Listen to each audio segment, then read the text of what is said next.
Bismillahirrahmanirrahim. Assalamualaikum warahmatullahi wabarakatuh. Alhamdulillahirabbil alamin. Allahumma shalli ala sayyidina Muhammad wa ala alihi washabbihi ajmain. Amma ba'du.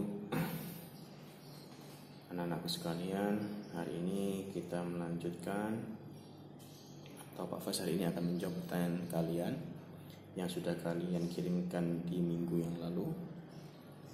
Insyaallah Pak Fas hari ini akan menjawab dan sudah Pak Faiz rangkum semua pertanyaan-pertanyaan kalian.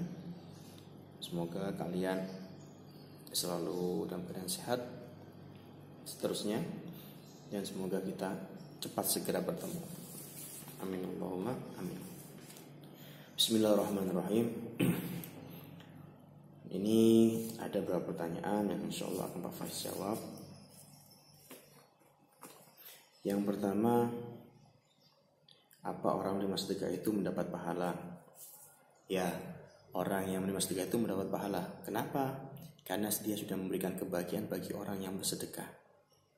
Karena bersedekah itu dia memberikan rezekinya, berbagi rezekinya kepada orang lain, dan orang lain itu dengan sukarela menerima dan membuat hati si pemberi itu bahagia, senang.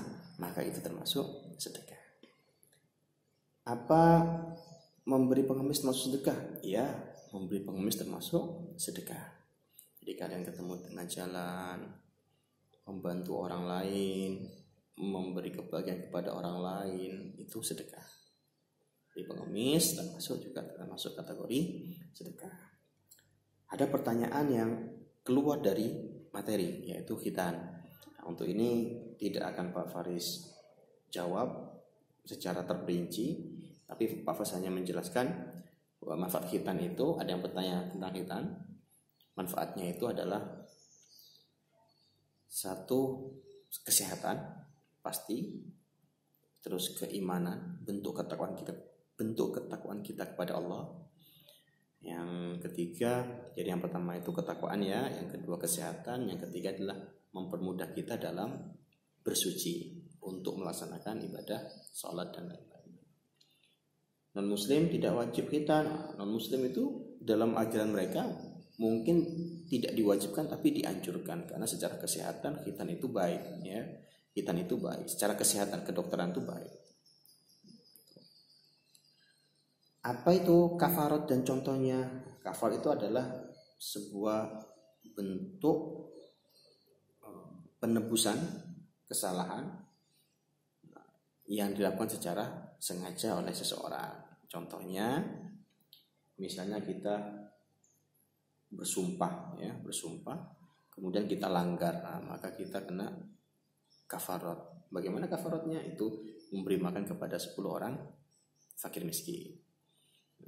Jadi kalau kalian bersumpah misalnya, wallahi saya tidak akan makan ini, tahu-tahu kalian makan, itu sudah melanggar sumpah. Makanya dalam Islam jangan pernah bersumpah untuk hal-hal yang tidak penting. Walaupun penting pun kalau bisa jangan bersumpah, karena sumpah itu akan menggoncangkan arsy ya, Jadi kalau bisa jangan pernah bermain-main dengan sumpah. Kemudian mana baik sedekah sembunyi atau diam-diam? Ini sama aja, istilahnya sama, diam-diam, sembunyi itu sama-sama saja. Baik. Kalau kita masih belum bisa mengendalikan hati kita, itu lebih baik diam-diam dan sembunyi-sembunyi. Itu lebih baik. Misalnya kita ngasih orang, ya kalau bisa jangan ketahuan orang kalau hati kita belum siap. Artinya siap untuk apa? Siap untuk dipuji. Karena manusia itu ketika kita berbuat baik, ada yang memuji, kita akan besar kepala, akan merasa bangga, sehingga nilai ibadah dalam pemberian itu hilang. Ya, contoh misalnya kita belum siap secara hati. Kita masukkan uang infak sedekah misalnya ke dalam kotak begitu, atau memberikan kepada seseorang itu, kamu beri 50.000 atau 1.000. Terus ada orang yang memuji kamu, kemudian kamu merasa bangga dengan pujian itu, maka nilai ibadah itu hilang, uangnya pun hilang. Jadi tidak dapat apa-apa dari Allah. Untuk menghindari hal itu, maka sembunyi-sembunyi itu lebih baik. Ya. Sedekah yang diupload. Nah, ini sedekah yang diupload ini kita kembalinya kepada hati sebenarnya. Kalau yang diupload itu, orang yang mengupload itu mampu tidak menjadikan dirinya itu terlena dengan pujian, terlena dengan sanjungan, maka itu bagus. Tapi kalau dia sedikit saja muncul rasa bangga, senang dengan sanjungan dan pujian, maka lebih baik jangan diupload. Jangan diupload. Ya, jangan diupload.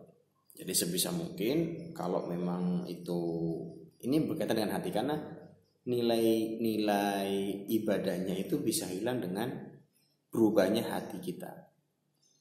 Tapi kalau dalam artian kita memberikan contoh, memberikan motivasi untuk orang lain supaya orang lain mau bersedekah, itu tidak apa-apa. Tapi dengan catatan hati sudah siap harus ya. Hati harus sudah siap. Jadi harus sudah siap. Jadi makanya dalam ibadah itu hati yang bersih itu diperlukan ya. Tapi ya butuh dilatih. Ya, melatihnya bagaimana supaya kalian tidak gampang riak ya, tadi itu pelan-pelan dulu, sembunyi-sembunyi dulu sampai benar-benar kalian terbiasa dengan sedekah itu.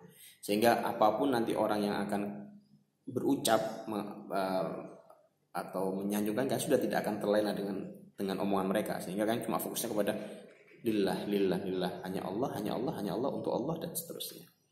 Nah, itu ya. Jadi butuh dilatih, tetap butuh dilatih. Tapi ya tadi tuh kita mulai pelan-pelan dulu. Ya sembunyi-sembunyi dulu, jangan langsung terang-terangan begitu ya. Pelan-pelan dulu ya, proses. Manusia itu akan terus berproses ya. Kenapa zakat fitrah di bulan puasa? Karena sudah menjadi pasangannya. Karena zakat fitrah itu salah satu pelengkap ibadah puasa. Karena untuk mensucikan diri yang sudah bersih itu ya dengan zakat fitrah, kan zakatun nafas ya, mensucikan diri. Jadi puasa itu sudah kita bersihkan semua dosa-dosa kita, kemudian kita bersihkan dengan zakat fitrah untuk tubuh kita. Apa bedanya infak dan sedekah? Infak dan sedekah itu bedanya hanya di tujuannya saja dan wilayahnya. Kalau infak lebih kecil wilayahnya, artinya dia infak itu dalam bentuk harta. Dalam hal ini kita ngomong harta itu uang. Kemudian tujuannya untuk kepentingan agama Allah, bangun masjid, ya, kemudian madrasah dan sebagainya untuk kepentingan Allah, membantu majelis taklim itu. Tapi kalau sedekah itu lebih luas, cangkupannya lebih luas, tidak hanya materi uang, tapi bisa hal yang lain. Bantuan secara tenaga, senyuman secara, jadi bisa materi atau non materi. Materi itu baik dalam bentuk uang, non materi itu dalam bentuk hal yang tidak bisa diukur dengan nilai uang. Tenaga, pikiran, memberikan ide yang baik ketika teman dapat solusi masalah, mencarikan solusi yang baik, itu termasuk sedekah. Senyum itu termasuk sedekah ya. Lebih luas, artinya infak itu cangkupannya lebih sempit, artinya wilayahnya lebih kecil. Kalau sedekah lebih luas, itu saja. Cara sedekah setiap saat, nah, itu bagaimana cara sedekah setiap saat? Itu butuh dilatih. Saya ingatkan, sedekah itu tidak harus dengan materi, tapi bisa dengan non materi. Membantu orang yang kesusahan, memberikan senyuman kepada orang yang bersedih, memberikan jalan keluar kepada orang yang punya masalah, menjadi teman yang baik ketika teman lagi galau, itu juga termasuk sedekah. Artinya apa? Membuat orang itu merasa senang, bahagia, itu sudah sedekah. Artinya sedekah itu lebih luas cakupannya. Caranya bagaimana? Ya harus dilatih. Latih saja terus. Bisa dengan sedekah dengan uang ya, latih sudah, keluarkan saja uang. Misalnya punya uang 500.000 dibagi 2, 500 untuk tabungan, 500 untuk sedekah, latih saja. Ya, ketemu orang di jalan, ada uang berapa, misalnya belum bisa dengan uang yang besar, ada uang yang kecil, ya kasih saja. Makanya kalau bisa kalian itu misalnya jalan, misalnya memang ada agenda, misalnya jalan-jalan keluar, kemudian diperkirakan di situ nanti akan banyak orang-orang yang meminta bantuan kalian, baik itu dari nanti mungkin pengemis ketemu pengemis, ketemu pengamen, apapun itu ya, kalian siapkan dari rumah sudah uang kecil.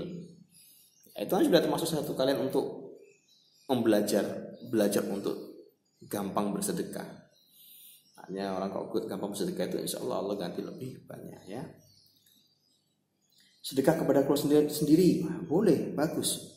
Keluarga kepada keluarga sendiri bagus. Jadi sedekah yang begitu adalah sedekah kepada keluarga dekat terlebih dahulu. Kemudian semakin meluas. Jadi yang utama itu adalah keluarga. Ya, dan sedekah itu yang memberikan kepada orang yang tidak yang membutuhkan ya. Jadi kalau sudah keluarga kaya ya tidak usah dikasih. Artinya sedekah itu ya kalau keluarga kaya ya jangan dikasih sedekah dalam bentuk materi, tapi mungkin kita bisa kasih untuk senyuman yang lebih dia butuhkan. Kalau kepada keluarga yang tidak mampu, misalnya secara materi tidak punya, ya kita kasih materi gitu loh.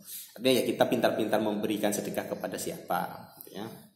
Bentuk apa dan kepada siapa. Kalau keluarga kita kaya ya jangan kasih materi, ya, kasih senyuman, kasih bantuan. Kalau kepada yang tidak mampu ya kita kasih materi yang lebih baik, karena mereka lebih butuh itu gitu loh ya. Sedekah orang yang tidak punya duit, tidak punya uang apa? Tadi itu non materi apa? Bantuan baik secara tenaga, non materi yang kedua adalah bisa senyuman, ide, usul, pendapat yang bisa membantu orang lain mengatasi masalahnya, itu sudah termasuk sedekah. Hanya itu sedekah itu lebih luas lah intinya ya. Apapun itu yang bisa membuat orang lain bahagia, sedekah. Ya.